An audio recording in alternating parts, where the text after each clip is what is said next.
Tere, mina olen Liina Kross ja olen Tartu Tervishoiu Kõrgkooli erakorralise meditsiini tehniku eriala tudeng.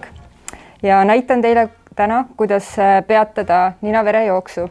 Esmane tegevus, kallutame pea ettepoole. Järgmisena surume oma nina kinni pehmemast osast. Tubli ja nüüd hoiame seda umbes 10–15 minutit.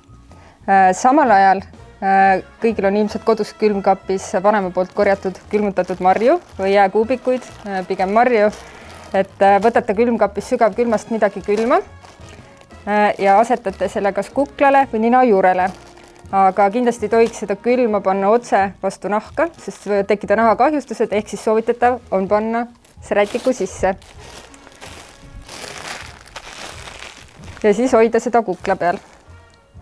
Külma võib siis asetada kas kukla peale või nina juurele, aga väga oluline meeles pidada, et ei neelaks alla suu valguvat verd.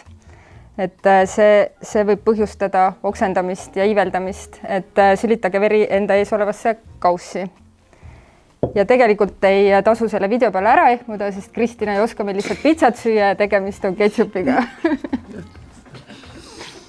Võime ennast ära püstada või?